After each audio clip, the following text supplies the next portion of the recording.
semuanya, pernah nggak sih kamu pengen bisa melukis sebuah gambaran di pikiran orang lain, tapi cuma pakai kata-kata? Nah, hari ini kita bakal cari tahu caranya lewat teks deskriptif. Kamu pasti pernah kan punya gambaran yang jelas banget di kepala, mungkin soal sahabat kamu, tempat liburan favorit, atau bahkan kucing kesayangan di rumah. Dan kamu berharap banget bisa nunjukin gambaran itu ke orang lain persis seperti yang kamu lihat. Gimana kalau aku bilang, kamu bisa kok. Ada alat super canggih buat ini, namanya teks deskriptif. Dan ternyata pakainya jauh lebih gampang dari yang kamu kira. Anggap aja ini jembatan yang nyambungin pikiran kamu ke pikiran pembaca. Jadi, gimana sih cara kerjanya? Oke, coba bayangin kamu itu seorang seniman. Tapi, alih-alih pakai cat dan kanvas, kuas kamu itu adalah kata-kata. Simpelnya gini, teks deskriptif itu adalah tulisan yang fokusnya menjelasin satu hal secara super detail. Tujuannya apa? Biar pembaca itu merasa seolah-olah mereka bisa lihat, dengar, atau bahkan ngerasain langsung apa yang lagi kamu ceritain. Oke, kita udah tahu apa itu teks deskriptif. Tapi, kenapa sih kita perlu menggunakannya? Tujuannya itu lebih dari sekedar ngasih informasi loh. Nah, ini dia intinya. Tujuannya adalah untuk menciptakan sebuah pengalaman. Jadi kamu tuh nggak cuma ngasih tahu pembaca soal sesuatu, kamu nunjukin ke mereka seolah-olah lagi muterin film pendek di kepala mereka, cuma model kata-kata doang. Dan ini bedanya penting banget. Teks deskriptif itu nggak ngomongin soal kucing secara umum, bukan. Tapi ngomongin soal kucing kamu. Gimana kumisnya gerak-gerak, warna matanya yang unik, atau cara dia mendengkur. Semuanya harus spesifik. Dan yang paling keren, ini tuh nggak ribet sama sekali. Teks deskriptif itu punya cetak biru yang simple banget buat ngebangun gambaran dari kata-kata kamu. Dan cetak birunya itu cuma punya 2 bagian. Iya beneran cuma 2. Ini bikin proses nulisnya jadi gampang banget buat direncanain. Langkah pertama, identifikasi. Di sini kamu cuma kenalin aja subjeknya. Siapa atau apa sih yang mau kita omongin? Nah, langkah kedua, deskripsi. Ini bagian serunya. Disinilah kamu bisa masukin semua detail yang bikin ceritanya jadi hidup.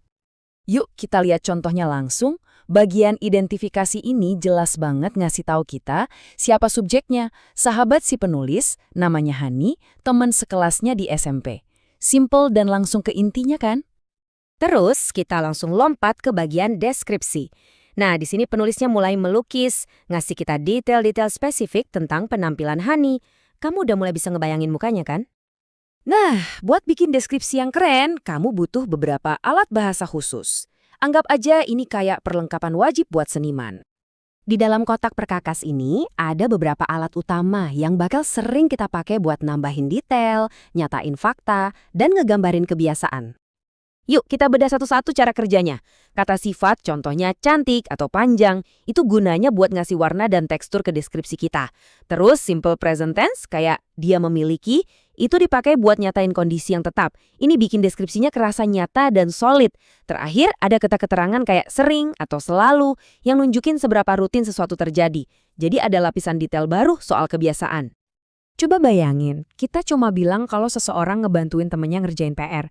Ya, itu fakta, tapi rasanya datar aja kan, kurang hidup gitu. Gimana ya cara kita bikin lebih bermakna? Jawabannya, cuma dengan nambahin satu kata kunci. Dengan nambahin kata keterangan kayak sering, kita langsung ubah fakta sederhana jadi sebuah gambaran karakter. Kita jadi tahu kalau membantu itu emang sifatnya dia, bukan cuma sekali-sekali. Nah itu dia kekuatan satu kata kecil. Oke, kita udah punya cetak biru sama alat-alatnya. Sekarang, yuk kita gabungin semuanya dan lihat gimana deskripsi lengkap itu dibangun, pakai contoh si Hani lagi. Pertama, fondasinya dulu. Identifikasi. Penulisnya jelas banget ngasih tahu panggungnya. Kita tahu namanya Hani, hubungannya teman sekelas dan umurnya 13 tahun. Semua info dasarnya lengkap. Habis itu, baru deh bangunannya, deskripsi. Nah, disinilah penulisnya pakai semua alat yang tadi kita bahas. Kata sifat kayak oval, panjang, pintar, dan ramah langsung melukiskan gambaran yang jelas.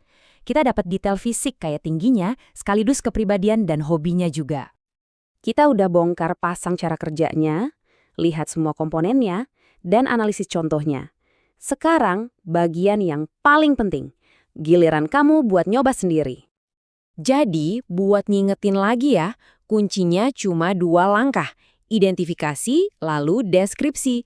Dan jangan lupa pakai perkakas bahasa kamu, kata sifat, simple present tense, dan kata keterangan, buat bikin deskripsi kamu jadi benar-benar hidup.